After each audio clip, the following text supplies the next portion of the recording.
ಜನಾಂಗ, ಈ ದೇಶದಲ್ಲಿರ್ತಕ್ಕಂಥ ಹಿಂದೂ ಜನಾಂಗ, ಅಲ್ಪಸಂಖ್ಯಾತ ಜನಾಂಗ, ಮಹಿಳೆಯರು ಎಲ್ಲರೂ ಕೂಡ ಅವರಿಗೆ ಯಾರಾದ್ರೂ ಮುಕ್ತಿ ಕೊಟ್ಟಿದ್ರೆ ಡಾಕ್ಟರ್ ಬಾಬಾ ಸಾಹೇಬ್ ಅಂಬೇಡ್ಕರ್. ನಮ್ಗೆ ಯಾರಿಗೂ ಕೂಡ ಯಾವುದೇ ದೇವರಾಗ್ಲಿ ಯಾವುದೇ ಸ್ವಾಮೀಜಿಗಳಾಗ್ಲಿ ನಮಗೆ ಮುಕ್ತಿಯನ್ನು ಕೊಡ್ಲಿಕ್ಕೆ ಆಗ್ಲಿಲ್ಲ. ನಮಗೆ ಏನಾದ್ರೂ ಮುಕ್ತಿಯನ್ನು ಕೊಟ್ಟಿದ್ರೆ ಅದು ಡಾಕ್ಟರ್ ಬಾಬಾ ಸಾಹೇಬ್ ಅಂಬೇಡ್ಕರ್. ಇಂಥ ಬಾಬಾ ಸಾಹೇಬ್ ಅಂಬೇಡ್ಕರ್ ಸಾಹೇಬರನ್ನ ಕೇವಲ ಹಾಸ್ಯಾಸ್ಪದ ರೀತಿಯಲ್ಲಿ ಅಂಬೇಡ್ಕರ್ ಅಂಬೇಡ್ಕರ್ ಅಂಬೇಡ್ಕರ್ ಅಂಬೇಡ್ಕರ್ ಅಂಬೇಡ್ಕರ್ ಅನ್ನೋದನ್ನು ಬಿಟ್ಟು ನೀವು ಸಂವಿಧಾನವನ್ನು ಬದಲಾವಣೆ ಮಾಡಬೇಕು ಅಂತಕ್ಕಂಥ ವಿಚಾರದಲ್ಲಿ, ಸಂವಿಧಾನವನ್ನು ತಿದ್ದಬೇಕು ಅಂತಕ್ಕಂಥ ವಿಚಾರದಲ್ಲಿ ಇವತ್ತಿನ ಡಾಕ್ಟರ್ ಬಾಬಾ ಸಾಹೇಬ್ ಅಂಬೇಡ್ಕರ್ನ ಇವತ್ತು ದೇವರ ಸ್ವರೂಪದಲ್ಲಿ ನಾವು ಕಾಣುವುದನ್ನು ಬಿಟ್ಟು ಮೂಢನಂಬಿಕೆ ಒಪ್ಕೊಳ್ತೇವೆ. ಇಲ್ಲಿದ್ರೆ ನೀವು ಮಾಡುವ ಪ್ರತಿಯೊಂದು ಭಾಷಣ ಢೋಂಗಿ ಆಗ್ತದೆ, ನಾಟಕವಾಗ್ತದೆ. ಇನ್ನು ಮೇಲೆ ನಮ್ಮ ದಲಿತ ಅಹಿಂದ ಹಿಂದುಳಿದ ಸಿಂಹಗಳು ಸುಮ್ಮನೆ ಕೂಡೋದಿಲ್ಲ. ಇನ್ನಾದ್ರೂ ಎಚ್ಚರಿಕೆ ಹೇಳಕ್ಕೆ ಇಚ್ಛೆ ಪಡ್ತೇನೆ. ಏನೇನು ಇರ್ಲಾರ್ದಂತ ಕ್ರಿಮಿನಲ್ ಬ್ಯಾಕ್ ಗ್ರೌಂಡ್ ಇದ್ದಂತ ಒಬ್ಬ ಮನುಷ್ಯ ಬಾಬಾ ಸಾಹೇಬ್ರ ಬಗ್ಗೆ ಏನ್ ಮಾತಾಡ್ತಾನೋ ಅದರಿಂದ ಏನಾಗುದಿಲ್ಲ. ಅದು ಇಡೀ ದೇಶವನ್ನೇ ಎತ್ತರ ಮಾಡಿದಂತ ಮಾತು. ಈ ದೇಶದ ತುಂಬಾ ಅನೇಕ ರಾಜ್ಯಗಳಲ್ಲಿ ಈ ಪ್ರತಿಭಟನೆ ಹೋರಾಟಗಳು ನಡೀತಾನೆ ಇದ್ದಾವೆ. ಅದಕ್ಕೆ ನಾವೆಲ್ಲರೂ ಜಾಗೃತರಾಗಿ ಈಗೇನು ಕೇಂದ್ರ ಸರ್ಕಾರದಲ್ಲಿ ಬಿಜೆಪಿ ಸರ್ಕಾರ ಇದೆ, ಇದು ಕಂಪ್ಲೀಟ್ ಆಗಿ ಇಲ್ಲದಿದ್ದರೆ ಸ್ವಾತಂತ್ರ್ಯ ಏನು 1947 ಆಗಸ್ಟ್ 14 ರಾತ್ರಿ ಸಿಕ್ತವು. ನಿಜವಾದ ಸ್ವಾತಂತ್ರ್ಯ ಸಿಕ್ಕಿದ್ದು ಬಾಬಾ ಸಾಹೇಬ್ ಅಂಬೇಡ್ಕರ್ ಅವರು ಯಾವ ಸಂವಿಧಾನ ಕನ್ನಡದ ಈ ದೇಶಕ್ಕೆ ಕೊಟ್ಟರು ಅವಾಗ ನಿಮ್ಗೆಲ್ಲ ಸ್ವಾತಂತ್ರ್ಯ ಸಿಕ್ಕಿದ್ದು. ಅಲ್ಲಿವರೆಗೂ ನಾವು ಗುಲಾಮರಾಗಿದ್ದೇವೆ, ಮರಿಬೇಡ್ರಿ. ಬಾಬಾ ಸಾಹೇಬರ ಪ್ರತಿ ನಮ್ಮ ಶ್ರದ್ಧೆ ಭಕ್ತಿ ನಿಜವಾಗಿದ್ರೆ ಹೋರಾಟವನ್ನ ಮುಂದುವರಿಸೋಣ. ರಕ್ತ ಕ್ರಾಂತಿಯಾದರೂ ಬೀಳಲಾರೆವು, ಬಾಬಾ ಸಾಹೇಬ್ ಅವಮಾನ ಸಹಿಸಲಾರೆವು. ಹಣತೆ ದೀಪದಲ್ಲಿ ನಾವು ಬದುಕ್ತಾ ಇದ್ದೀವಿ. ಈಗ ನಾವು ಕತ್ತಲೆಯಲ್ಲಿ ಬದುಕಬೇಕಾಗಿತ್ತು. ನಮ್ಮ ಪಶು ಪ್ರಾಣಿಗಳಿಗಿಂತ ಹೀನಾಯವಾಗಿ ನಾವು ಬದುಕಬೇಕಾಗಿತ್ತು. ಇವತ್ತು ಮಸಾಲೆ ಕಣ್ಣಲ್ಲಿ ಸುರಿಸ್ತಾ ಇದ್ದಾರೆ ಬಾಬಾ ಸಾಹೇಬ್ ಅಂಬೇಡ್ಕರ್ ಬಗ್ಗೆ ನಾನು ಕೇಳಕ್ಕೆ ಇಚ್ಛೆ ಪಡ್ತೇನೆ. ನೀವು ನಿಮ್ಮದೇ ಸರ್ಕಾರ ಗುಜರಾತ್ ಅಲ್ಲಿ 25 ವರ್ಷಗಳಿಂದ ಆಳ್ತಾ ಇದ್ದೀರಿ. ಯಾವುದೇ ಸರ್ಕಾರಿ ಕಚೇರಿಯಲ್ಲಿ ಬಾಬಾ ಸಾಹೇಬ್ ಅಂಬೇಡ್ಕರ್ ಫೋಟೋ ನೀವು ಹಾಕಿಲ್ಲ ಇವತ್ತಿನವರೆಗೆ. ನಮ್ಗೆ ಹೇಳ್ತಾ ಇದ್ದೀರಿ ನೀವು ಬಾಬಾ ಸಾಹೇಬ್ ಅಂಬೇಡ್ಕರ್ ಬಗ್ಗೆ ಇತ್ತೀಚೆಗೆ ನೀವೆಲ್ಲ ಬಾಳ ಮಸಾಲೆ ಕಣ್ಣು ನೀವೇನು ಕಳ್ಳಿಕಾಯಿಗೆ ಕಣ್ಣು ಮುಚ್ಕೊಂಡು ಕೂತಿದ್ರಿ ಅಂತ ಈ ಸಂದರ್ಭದಲ್ಲಿ ನಾನು ಪ್ರಶ್ನೆ ಮಾಡ್ಬೇಕಾಗ್ತದ. ಅದಕ್ಕೆ ಇವತ್ತು ನಮ್ಮ ಸಮಾಜದಲ್ಲಿ ಮೀರ್ ಜಾಫರ್ಗಳಿದ್ದಾರೆ. ನೀವೇನಾದ್ರೂ ನಿಮ್ಮ ಕುರ್ಚಿ ಆಸೆಕ, ನಿಮ್ಮ ಏನಾದ್ರೂ ಸಂಸಾರ ಆಸೆಕ ನೀವು ಎಲ್ಲಾದ್ರೂ ದುಡಿರಿ. ಆದ್ರೆ ಅಂಬೇಡ್ಕರ್ ಅವರ ವಿಚಾರ ಬಂದಾಗ ನೀವೇನಾದ್ರೂ ಸಮರ್ಥನೆ ಮಾಡಿದ್ರೆ ನೀವು ನಾಲ್ಕು ನಾಯಕ ಹತ್ತಿರಿ ಅಂತಕ್ಕಂಥ ಮಾತು ಕೂಡ ಈ ಸಂದರ್ಭದಲ್ಲಿ ಹೇಳ್ತಾ ಇದ್ದೀನಿ, ಅಂತಕ್ಕಂಥ ಮಾತನ್ನು ಹೇಳ್ತಾ ಇದ್ದೀನಿ. ಅದಕ್ಕೆ ಮುಂಬರುವ ದಿನಗಳಲ್ಲಿ ನಾವು ಎಚ್ಚೆತ್ತುಕೊಂಡು ಮುಂದೆ ನಡೆಯೋಣ ಅಂತಕ್ಕಂಥ ಮಾತನ್ನು ಹೇಳಿ ನನ್ನ ಮಾತನ್ನು ಮುಗಿಸ್ತಾ ಇದ್ದೇನೆ. ಇದೇ ಸಂದರ್ಭದಲ್ಲಿ ಸಾಮಾಜಿಕವಾಗಿ ನ್ಯಾಯ, ಪ್ರೀತಿ, ಸಮಾನತೆ ಇವತ್ತು ಭ್ರಾತೃತ್ವ ಕೊಟ್ಟದ ಡಾಕ್ಟರ್ ಬಾಬಾ ಸಾಹೇಬ್ ಅಂಬೇಡ್ಕರ್ ಅವರು ಇವತ್ತ ಒಂದು ವೇಳೆ ಸಂವಿಧಾನ ಇವತ್ತಿನ ಸಂದರ್ಭದಲ್ಲಿ ಪ್ರಜಾಪ್ರಭುತ್ವ ಈ ಮೋದಿ ಸರ್ಕಾರ ಬದಲಂದ್ರ ಮನುವಾದಿ ಸರ್ಕಾರ ಸಚಿವ ಅಮಿತ್ ಶಾ ಎಂಬ ನಾಯಿಗೆ ಮೆಟ್ಟಿಲೆ ಹೊಡೆಯಬೇಕನ್ನಿಸುತ್ತದೆ. ಈ ವೇದಿಕೆ ಮೂಲಕ ಮೆಟ್ಟಿಲೆ ಹೊಡೆಯಬೇಕನ್ನಿಸುತ್ತದೆ. ಬೇಸರವಿಲ್ಲದೆ ವಿದ್ಯಾಭ್ಯಾಸ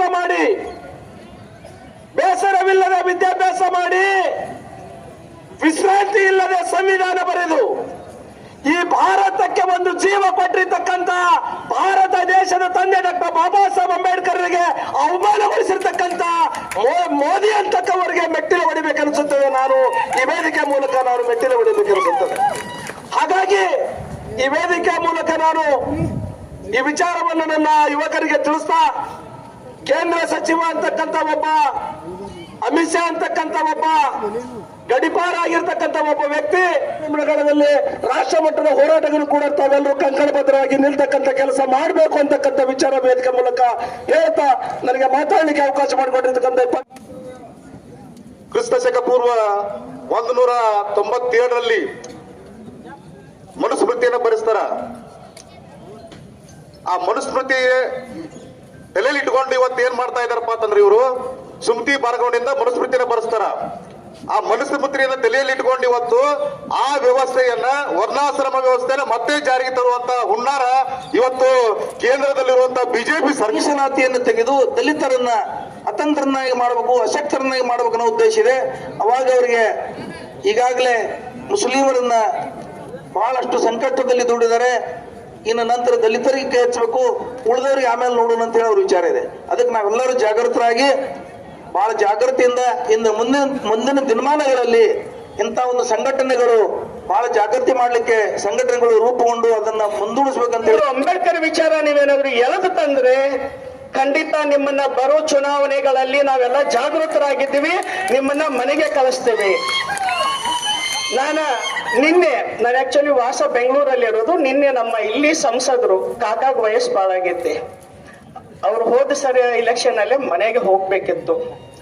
ಕಾಕಾರ ನಿಮ್ಗಿಂತ ಸಣ್ಣವ್, ನಿಮ್ಗಿಂತ ಸಣ್ಣವ್.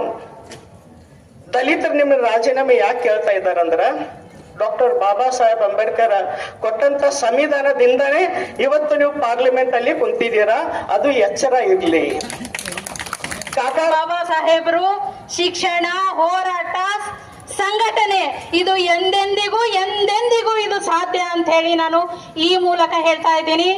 ಅಮಿತ್ ಶಾ ಅವರೇ, ನಿಮಗೆ ಮನುಷ್ಯತ್ವ ಅನ್ನೋದೇ ಇದ್ರೆ ನೀವು ಇವತ್ತೇ ರಾಜೀನಾಮೆ ಕೊಡಿ.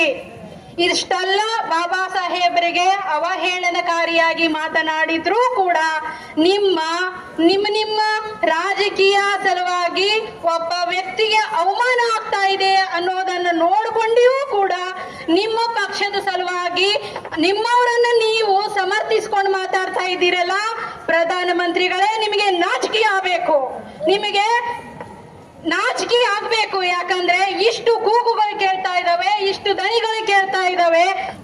ಅಮಿತ್ ಶಾ ಅವರೇ, ನೀವು ಗೃಹ ಮಂತ್ರಿ ಆಗೋದು ನಿಮ್ಮಪ್ಪ ಡಾಕ್ಟರ್ ಬಾಬಾ ಸಾಹೇಬ್ ಅಂಬೇಡ್ಕರ್ ಸಂವಿಧಾನದಿಂದ ನೀವು ಗೃಹ ಮಂತ್ರಿ ಆಗಿರಿ. ಅದಕ್ಕ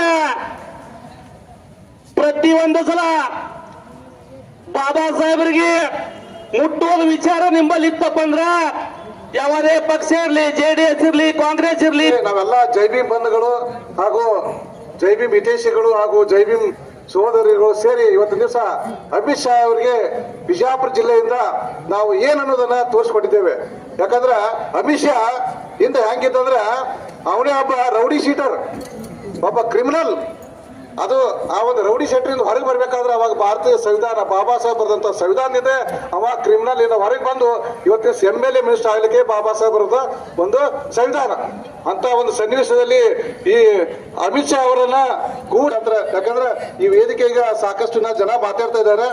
ಅದಕ್ಕೆ ದಲಿತರು ಹೋರಾಡಲು ಕಾನೂನು ಮಾಡಿದೆ, ಬಡವರು ಹೋರಾಡಲು ಕಾನೂನು ಮಾಡಿದೆ, ದುಡಿಯುವ ಜನರು ಬದುಕುಳಿಯಲು ದಾರಿ ತೋರಿದೆ, ದುಡಿಯುವ ಜನರು ಬದುಕುಳಿಯಲು ದಾರಿ ತೋರಿದೆ, ಬೆಳಕು ಕೊಡುವ ಜ್ಯೋತಿಯಾಗಿ ಮುಕ್ತ ಜನಕ್ಕೆ ಮೇಟಿಯಾಗಿ. ಆತ್ಮಾವಲೋಕನ ಒಂದು ಜವಾಬ್ದಾರಿ ಹುದ್ದೆಯಲ್ಲಿ ಇದ್ದು ಡಾಕ್ಟರ್ ಬಾಬಾ ಸಾಹೇಬ್ ಅಂಬೇಡ್ಕರ್ ಅವರ ಬಗ್ಗೆ ಅಪ್ರಸ್ತುತ, ಅಸಂಬದ್ಧ ಮತ್ತು ಉಡಾಪೆಯ ಮಾತನಾಡಿದ್ದಾರೆ.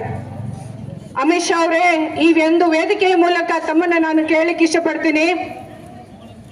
ಬಾಬಾ ಸಾಹೇಬ್ ಅಂಬೇಡ್ಕರ್ ಗಡಿಪಾರ ಅಮಿತ್ ಶಾನ ಬಗ್ಗೆ ಇಡೀ ದೇಶಾದ್ಯಂತ ಡಾಕ್ಟರ್ ಬಾಬಾ ಸಾಹೇಬ್ ಅಂಬೇಡ್ಕರ್ ಅವರ ಬಗ್ಗೆ ಅವಮಾನ ಮಾಡಿದ್ದಕ್ಕಾಗಿ ದೇಶಾದ್ಯಂತ ಇವತ್ತು ಪ್ರತಿಭಟನೆ ನಡೀತಾ ಇದೆ. ಆದರೂ ಆ ನಾಚಿಕೆಟ್ಟ ಅಮಿತ್ ಶಾ ರಾಜೀನಾಮೆ ಕೊಳ್ಳಾರದೆ ಒಂದು ಹಠಮಾರಿ ಧೋರಣೆ ಇಟ್ಕೊಂಡು ಇವತ್ತು ಈ ದೇಶದ ಜನರಿಗೆ ಬಹಳ ನಾಚಿಕೆ ಆಗುವಂತ ಸಂಗತಿ ಇವತ್ತು ಮಾಡಿದ್ದಾನೆ. ಅದಕ್ಕಾಗಿ ನಾನು हिंदुस्तान के अमित शाह, मैं उनके साथ कोई उनका लकब नहीं छोड़ना चाहूंगा, लेकिन वो गृह मंत्री है पूरे हिंदुस्तान के। और एक घटिया सी बात आज वो जाकर वहां पर लोकसभा में और राज्यसभा के अंदर ठहर कर ये इसी बात करते हैं कि वो अंबेडकर साहब की नाफरमानी करते हैं और अंबेडकर साहब के जो आज अंबेडकर साहब का जो संविधान है वो संविधान के हिसाब से आज ये सब लोग चुनकर आए हुए हैं।